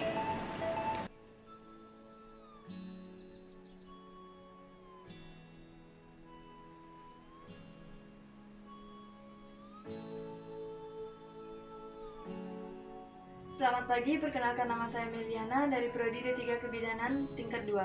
Di sini saya akan membuat video tentang cara pemberian obat tetes mata pada anak. Yang pertama-tama kita pastikan tangan kita bersih, cuci tangan dengan 6 langkah. Kemudian kita buka kemasan obat tetes mata dan kita lihat pada kemasan tanggal expirednya. Kita pastikan obat tetes mata dalam keadaan steril. Setelah itu, kemudian kita buka kemasan obat tetes mata. Jangan sampai menyentuh ujung botol tetes mata. Kemudian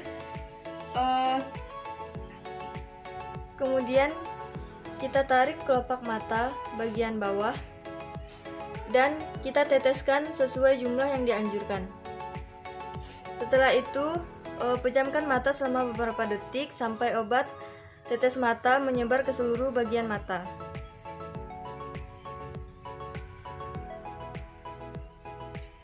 Sekian video pemberian obat tetes mata dari saya. Saya ucapkan terima kasih, mohon maaf jika banyak kekurangan dalam video ini. Terima kasih.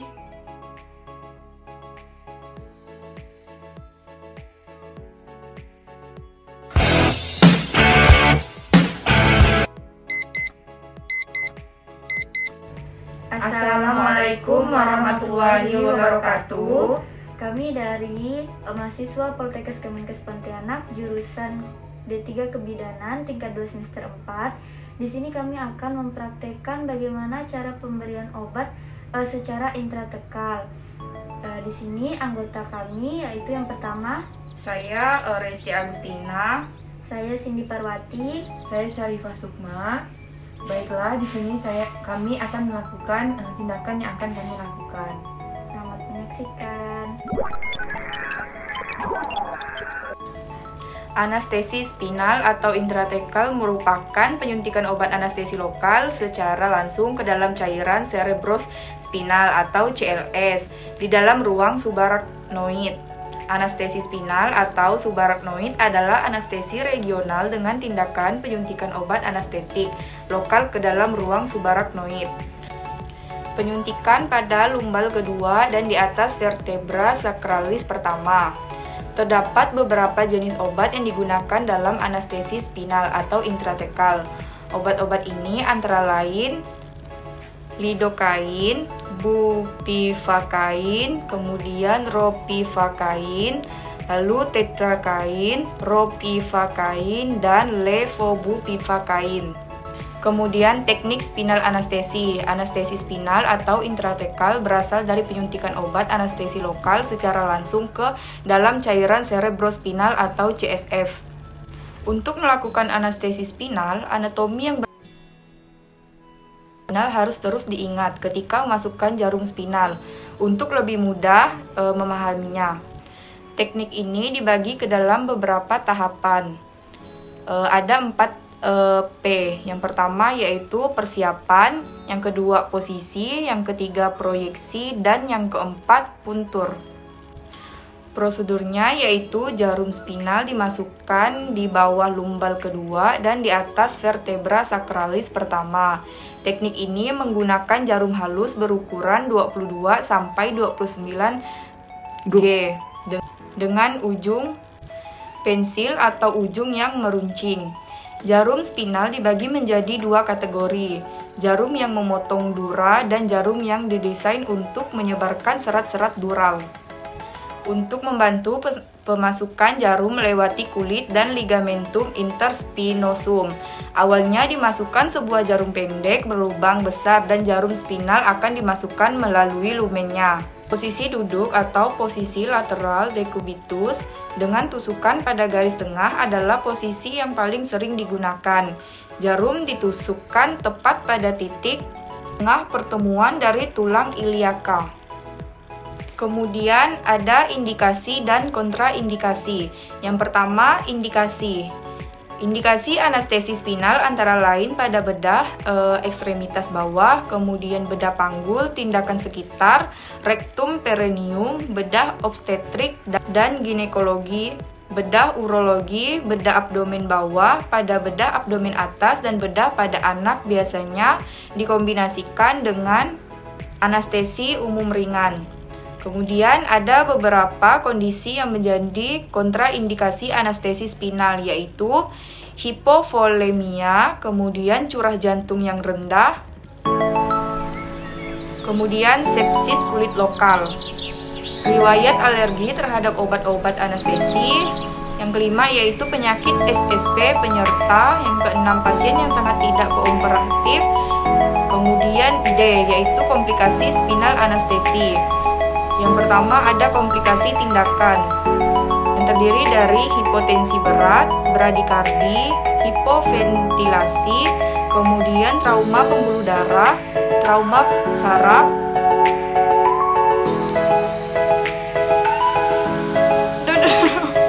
kemudian mual muntah, gangguan pendengaran, blok spinal tinggi atau spinal total.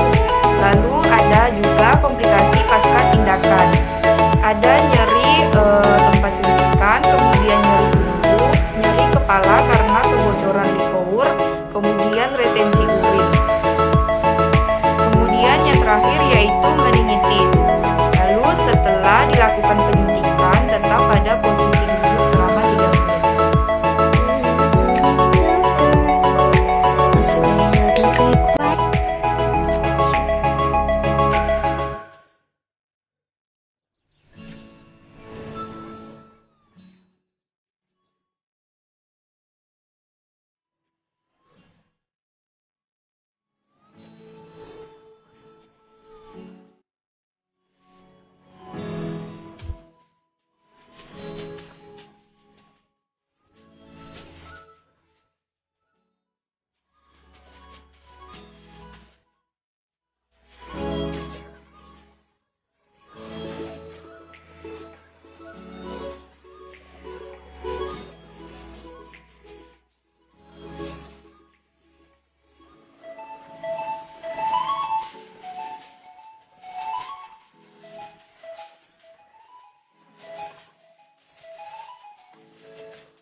pembiusan ini tidak hanya untuk operasi sesar saja, jadi bisa juga dilakukan untuk pembedahan yang berhubungan dengan perut bagian bawah. Untuk operasi dan pembiusan itu sudah dilakukan, lalu kemudian Anda atau pasien tersebut sudah ada di kamar operasi, maka dokter anestesi nanti akan memberitahu bahwa proses pembiusan akan dimulai. Ada beberapa metode untuk melakukan penyuntikan ini. Yang pertama bisa dilakukan dengan cara dengan posisi duduk atau dengan posisi tidur. Nah, kalau si LCS atau cairan cerebrospinal, obat anestesi lokal tersebut akan masuk ke dalam rongga subarachnoid dan menempel masuk ke rongga subarachnoid, ya. Tapi kadang ada pasien lain yang kemungkinan dokter anestesi juga akan kesulitan menyuntikkan dengan jarum spinalnya untuk menuju ke rongga subarachnoid pasien tersebut. Ya, banyak faktornya ya. Bisa mungkin pasiennya gemuk, ya, itu mungkin lebih sulit karena dengan tubuh yang gemuk, kondisi kulit dan lemaknya lebih tebal daripada pasien atau seseorang yang kurus, ya. Jadi jarum yang disuntikan mungkin butuh lebih dalam untuk masuk ke dalam tubuhnya untuk mencapai rongga subarachnoid, gitu. Sekian video yang dapat kami tampilkan, kurang lebihnya mohon dimaafkan. Wassalamualaikum warahmatullahi wabarakatuh. Terima kasih.